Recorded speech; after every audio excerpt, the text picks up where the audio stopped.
Y a esta hora en el Centro de Justicia, el juez Mario Cayul, juez del séptimo juzgado de garantía, resuelve respecto a las medidas cautelares en contra de Manuel Monsalve. Ha dicho ya que hay elementos que permiten presumir la responsabilidad del ex subsecretario del Interior en el delito de violación. Incluso ha relatado todos los antecedentes conocidos para decir finalmente que se presume que la víctima se encontraba en estado de ebriedad y se justifica su ausencia de voluntad. Vamos a ver en vivo lo que está ocurriendo en el Centro de Justicia en esta larga jornada final de formalización de Manuel Monsalve. Abelino Martínez ha estado siguiendo esta información. Abelino, en una jornada que además ha tenido un elemento inesperado con un desvanecimiento que sufrió en algún momento el ex subsecretario Monsalve. Hola Abelino, buenas noches. El dolo de la gente. Sí. Hola, ¿cómo estás, Macarena? Daniel, también saludarlos a todos en sus casas. Así como usted bien señala, muchachos, se desvaneció aparentemente por 2 segundos, se descompensó Manuel Monsalve cuando el juez se llevaba aproximadamente media hora de lectura de su resolución. Estaba recién relatando los argumentos que había entregado la defensa para señalar que no existía necesidad de cautela, es decir, que perfectamente podría quedar en libertad a Manuel Monsalve si es que así finalmente lo decidiera el juez. Ese es el argumento que, por supuesto, entrega la defensa. A esta hora ya están relatando los argumentos que ha entregado el Ministerio Público para solicitar la prisión preventiva de Manuel Monsalve. A eso de las 9 de la noche más o menos se realizó un receso después de que la defensa y además también la Fiscalía tuvieran sus réplicas. Estamos viendo precisamente el momento que ocurrió hace muy pocos minutos atrás de cuando Manuel Monsalve se desvanece. En ese momento el magistrado solicitó suspender la audiencia, lo que en todo caso se suspendió por solamente unos segundos. Se solicitó que personal médico se acercara hasta el tribunal para básicamente chequear el estado de salud del ex subsecretario del Interior. Se le preguntó además si es que quería salir de la audiencia, sin embargo él señaló que no y continuó finalmente escuchando lo que relataba el magistrado, una vez que le dieron además también un vaso de agua y aparentemente la abogada María Inés Horvitz le entregó un paquete con dulces, los que él comió y finalmente continuó escuchando lo que está relatando el juez. Les decía yo que a eso de las 9 más o menos se realizó un receso y recién a las 10 de la noche con aproximadamente 15 minutos se reanudó esta audiencia en que ahora el juez se encuentra entregando básicamente su resolución. Creemos que aproximadamente dentro de 40 minutos más ya podríamos saber si finalmente Manuel Monsalve quedará en prisión preventiva o con algún otro tipo de medida cautelar. Nosotros estábamos viendo, por ejemplo, cuando el juez ordenó a su secretaria imprimir la resolución, eran aproximadamente 22 hojas, lleva aproximadamente 10 hojas de lectura. Se estima además también que dentro de los próximos minutos ya podamos tener alguna resolución final. Además, durante todo este relato también se han expuesto las diferentes pruebas y también el relato de los testigos que entregó tanto el Ministerio Público como también parte de la defensa. Y es allí que también se ha entregado el relato y además también se expuso un video en donde se puede evidenciar cuando la mujer que acompaña a Manuel Monsalve, es decir, la víctima, esta funcionaria que lo denuncia por el delito de violación, baja desde el taxi en las afueras de su vivienda y se le nota bastante desorientada. Ella incluso camina hacia el medio de la calle y 2 vehículos comienzan a reanudar su marcha después de que el semáforo que estaba atrás de ellos cambiara a luz verde. Es en ese momento que a trote rápido el ex subsecretario del Interior, en ese minuto subsecretario del Interior, desciende del vehículo, trota y básicamente la toma por un brazo y la acerca nuevamente hacia el automóvil. Ha sido bastante polémico este registro, esto porque según las declaraciones que entregó el mismo Manuel Monsalve, además también tanto al Ministerio Público como al presidente de la República, él habría señalado que tras tomar este segundo pisco sour en un restaurante ají seco peruano místico, básicamente él habría perdido el conocimiento. Sin embargo, lo que se puede ver en las imágenes es a un Manuel Monsalve en apariencia lúcido, que no se tambalea y que de hecho corre al trote para evitar que atropellen a esta funcionaria, quien sí se ve bastante, por así decirlo, complicada, muchachos. Sí, un video que además es concordante con las versiones que se han conocido de testigos, por ejemplo, del taxista que relata los antecedentes, también con personal del hotel y con otros videos de cámaras de seguridad que muestran también lo mismo. Un Manuel Monsalve que está en uso de sus facultades y en cambio una víctima que no lo está en ese momento. Ahora, Avelino, estamos esperando evidentemente la resolución. La Fiscalía está pidiendo la prisión preventiva. Sí, vamos a ver en vivo lo que está ocurriendo ahora en la audiencia porque se acercan ya los momentos finales. Vamos a escuchar la argumentación del juez de garantía. En cuanto a la naturaleza y gravedad de los hechos investigados, debe tenerse presente que doctrinariamente el término violación alude a la forma más grave de atentado en contra de otro individuo en el plano sexual. La violación, según define o lo señala el profesor Rodríguez Collao, consiste en acceder carnalmente a una persona que no ha prestado su consentimiento para la ejecución de la conducta sexual o que no está en condiciones de prestarlo por razones físicas o mentales. Y el disvalor más intenso de la violación se funda en que el hechor actúa prescindiendo de la voluntad de la víctima en una actitud de claro menosprecio hacia su condición de persona. Respecto tanto del delito de violación como del de abuso sexual, igualmente debemos tener presente, comillas, que la gravedad del comportamiento sexual abusivo, o mejor dicho, el carácter de este tipo de agresiones sexuales, está generalmente relacionado con su aptitud para afectar real o potencialmente a la víctima, tanto en el plano físico, psíquico, conductual y emocional.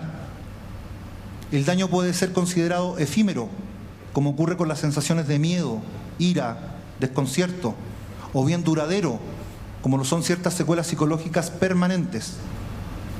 La magnitud del daño se expresa sobre todo en el sentimiento de culpabilidad, que es mucho más intenso que en otras formas de agresiones. Es frecuente incluso la ideación suicida y la seriedad de los problemas sexuales que la víctima normalmente experimenta en su vida futura. He citado, cierre comillas, literal, al profesor Rodríguez Collao en su obra Delitos Sexuales, página 85 y siguientes. El sujeto pasivo de ambos delitos en general puede ser un hombre o una mujer. En el caso que nos convoca, el sujeto pasivo, víctima, no presunta víctima, víctima, es una mujer.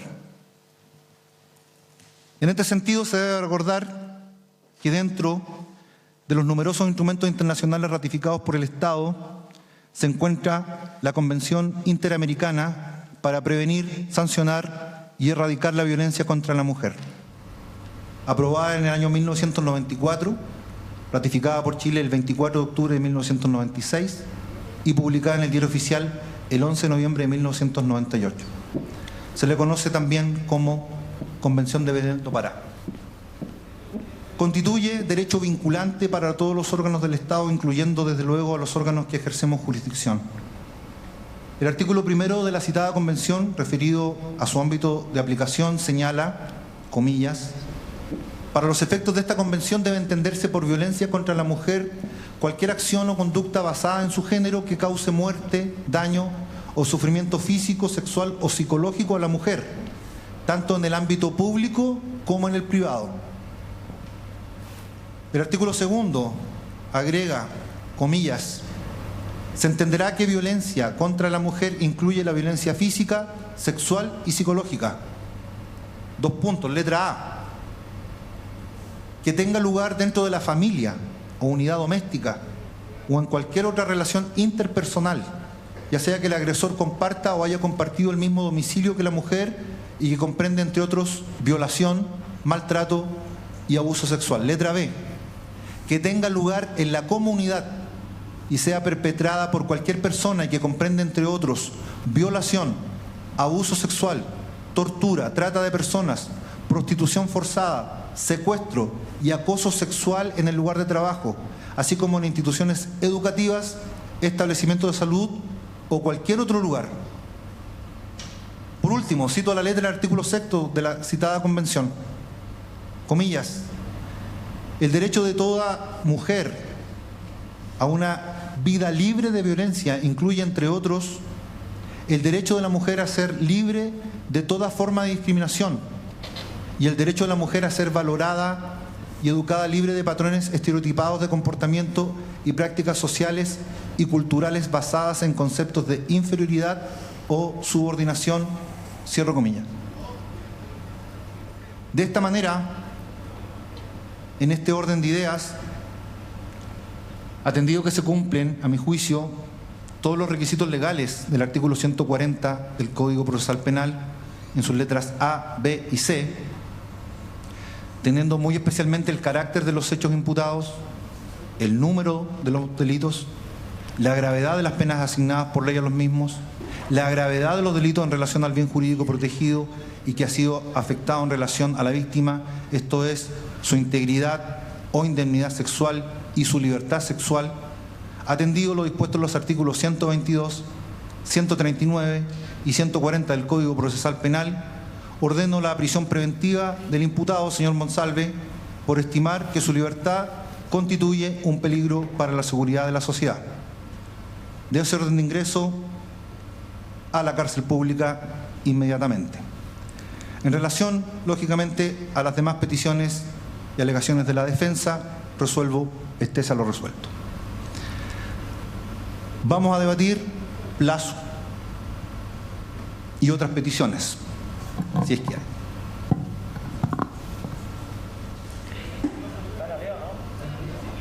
El juez ha decretado prisión preventiva para Manuel Monsalve después de una larga argumentación donde ha esgrimido y ha reiterado los argumentos tanto de la defensa como de la parte querellante. Finalmente ha decidido resolver prisión preventiva, dijo va a la cárcel pública. A ver, sigamos escuchando porque se van a determinar los plazos.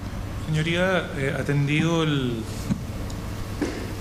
debate producido, el extenso debate producido,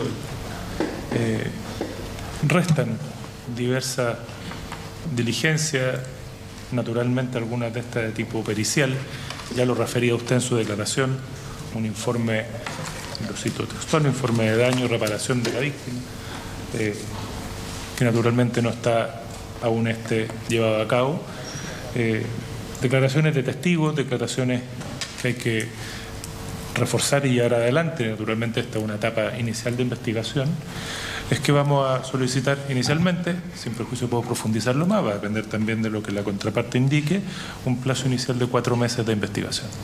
4 meses. Sí. ¿La querellante quiere decir algo sobre el punto? Señoría, me voy a plegar porque efectivamente quedan varias diligencias, entre otras que me interesan mucho, precisamente la pericia de daño, que se demora bastante en realizarse. ¿La defensa? Señoría, entendemos que esta está lejos de ser una investigación normal en ese sentido. Tenemos una investigación que lleva bastante ya de avanzada. Ahora, sin perjuicio de lo anterior, nosotros también tenemos la necesidad de un plazo para efectos de prestar la declaración que tanto hemos anticipado, exacto, tener alguna diligencia. Ahora, entendemos que un plazo de 4 meses resulta demasiado extenso, entendiendo la posibilidad de que, por supuesto, se pueda ampliar eventualmente a propósito de diligencias que estén pendientes. Por lo mismo, solicitamos, porque también lo necesitamos, como digo, pero que sea un plazo solo de 60 días, señoría. 2 meses. 2 meses. Especialmente, magistrado, por la situación de prisión preventiva. Comprenderá que tendremos que hacer rápido las diligencias que faltan, pero no podemos sino soportar el menor tiempo posible la investigación también. ¿Cómo no? Bien, considerando entonces la naturaleza de los hechos investigados y el tiempo, la denuncia fue el 14 de octubre. Así es, señoría. 14 de octubre. Esta es una investigación absolutamente en ciernes. Por lo tanto, al lugar, 4 meses el plazo judicial para hacer una investigación. ¿Otras peticiones? Sí, señoría. Lugar de ejecución de la prisión preventiva. Sí, lo vamos a ver después fuera de audiencia. La funcionaria tiene que hacerme lo mismo que el otro día, ¿se acuerda? Okay, ahora no lo mismo. Y yo prefiero, incluso por la seguridad de su representado, que no sea público eso. Entonces, ¿hay alguna otra petición distinta? Sería solo como tenemos eventualmente recursos pendientes, los audios, las copias del audio, y ojalá puedan ser entregadas lo antes posible para poder tenerla ahí. Claro, bueno, mañana a primera hora seguramente. Eso. No tenemos ningún funcionario informático en el tribunal. Por supuesto. Claro. Yo lo ordeno, ¿no? Y asumo que así será. ¿Algo más? Yo sí estoy preocupada por lo que pasó recién con ¿El tema de la salud? Sí, quisiera... No, pero eso fuera de audiencia, sí, entiendo que hay un... Sí, eso no... Sí, que requiera la presencia del fiscal, la querellante, ¿algo más para debatir? Terminada la audiencia. Se da por terminada entonces la audiencia. Se ha entregado un plazo de 4 meses de investigación. El ex subsecretario Manuel Monsalve permanecerá en prisión preventiva.